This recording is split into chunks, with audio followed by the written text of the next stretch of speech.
tathniyah, dan jamak. Di dalam bahasa Arab ada 3 jenis pembagian isim berdasarkan jumlah. Isim mufrad, isim tathniyah, dan yang ketiga jamak atau juga disebut kata majmuk.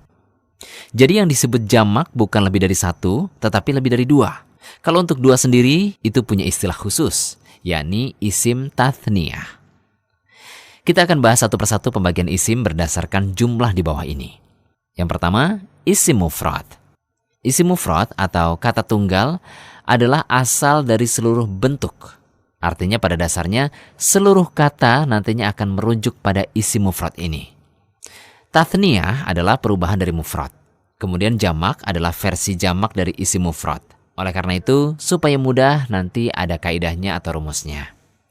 Kata tunggal yang sering kita temui di dalam percakapan sehari-hari dijelaskan dalam tabel di bawah ini.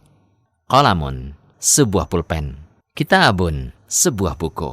Muslimun, orang Islam atau seorang muslim. Muslimatun, seorang muslim tapi untuk wanita, yaitu disebut seorang muslimah.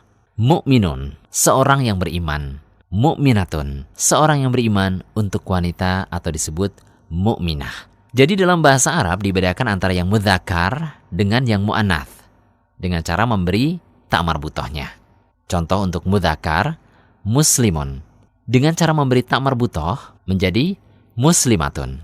Kata mu'minun, begitu ditambah ta' marbutoh menjadi mu'minatun. Sedangkan kata qalamun dan kata kitabun ini termasuk isim li ghairi aqil atau untuk sesuatu yang tidak berakal. Bahasa sederhananya ini adalah kata benda. Adapun muslimun, kemudian mu'minun ini termasuk lil aqil, artinya berakal. Nama-nama ini atau sifat-sifat ini digunakan untuk manusia. Kita perlu mengetahui adanya istilah lil aqil. Ada pula kata-kata yang masuk ke li ghairi aqil, yakni kata-kata yang tidak berakal. Ini penting untuk bisa mengetahui rumus perubahan dari isim mufrad ke tathniyah dan jamak. Karena ada sedikit perbedaan antara perubahan dari isim mufrad ke jamak untuk lil aqil dan untuk li ghairi aqil. Insyaallah kita akan bahas kemudian. Yang kedua, isim tathniyah atau kata ganda.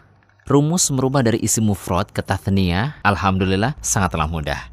Dan ini berlaku untuk seluruh jenis kata, baik yang mudzakkar maupun yang muannas. Apakah dia lil aqil maupun li ghairi aqil. Ada 2 cara untuk merubah isim mufrad ke tathniyah, yakni dengan menambah ani atau aini. Mari kita praktekkan dengan contoh yang sudah ada. Misalnya, qalamun. Ini mufrad. Kalau kita ingin merubah ke bentuk tathniyah, tambahkan ani di belakangnya. Menjadi qalamani. Artinya 2 buah pena. Atau bisa juga kita rubah menjadi qalamaini dengan menambah aini. Untuk lebih jelasnya, lihat tabel di bawah ini. Kitabun, ditambahkan ani di belakangnya menjadi kitabani, atau ditambahkan aini di belakangnya menjadi kitabaini. Muslimun menjadi muslimani atau muslimaini. Muslimatun menjadi muslimatani atau muslimataini. Dan alhamdulillah tidak ada perbedaan antara isim yang mudzakkar dengan muannats, semuanya sama ditambahkan ani atau aini. Lalu kapan kita menggunakan ani atau menggunakan aini? Ini insya Allah akan dibahas di ilmu nahwu. Yang ketiga, jamak. Berbeda dengan tathniyah, maka untuk jamak ini ada perbedaan untuk jamak lil aqil dan jamak lil ghairi aqil. Jamak lil aqil pada dasarnya ada 2, jamak mudzakkar salim dan jamak muannats salim. Dan kalau untuk lil ghairi aqil, maksudnya kata benda, umumnya jamaknya adalah jamak taksir. Kita akan bahas satu persatu, mulai dari jamak mudzakkar salim, jamak muannats salim, dan jamak taksir.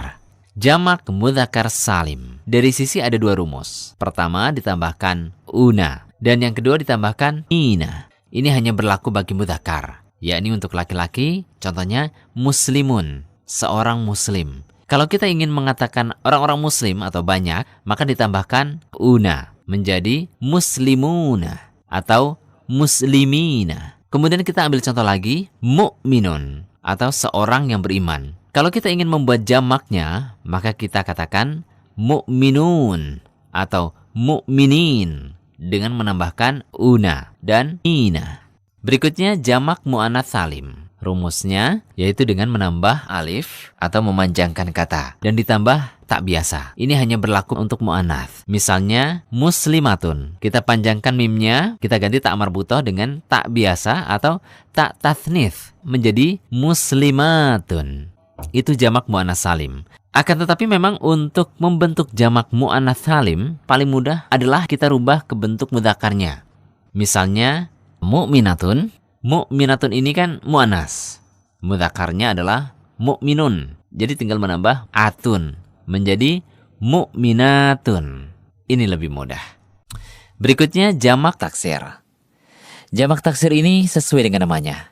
Taksir artinya pecah-pecah. Dan jamak taksir ini pada dasarnya berlaku untuk isim li ghairil aqil, yakni kata benda. Jamak taksir ini tidak memiliki rumus. Lalu bagaimana kalau tidak ada rumusnya? Maka jalan satu-satunya adalah dengan cara menghafal.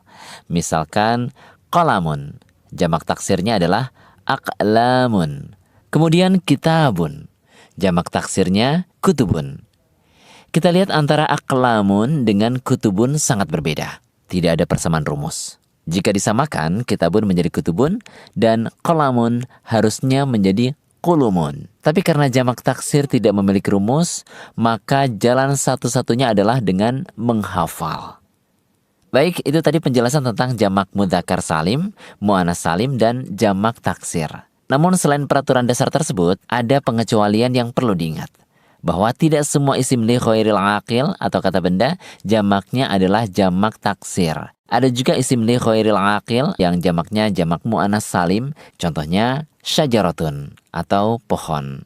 Jamak taksirnya adalah asjarun, pohon-pohon. Dia juga memiliki bentuk jamak mu'anats salim yaitu syajaratun. Kemudian contoh lain waraqatun, artinya daun. Jamak taksirnya adalah auraqun. Selain itu dia juga memiliki bentuk jamak mu'anats salim, waraqatun. Ini membuktikan bahwa isim li ghairi aqil tidak selamanya jamak taksir. Memang pada dasarnya kata yang memiliki ta marbutoh di belakangnya, maka jamaknya boleh kita rubah ke jamak mu'anats salim. Ini contoh penyimpangan dari kaidah dasar. Ada juga isim lil aqil yang jamaknya bukan hanya jamak mudzakkar salim, tetapi dia memiliki bentuk jamak lain. Contohnya talibun, seorang penuntut ilmu.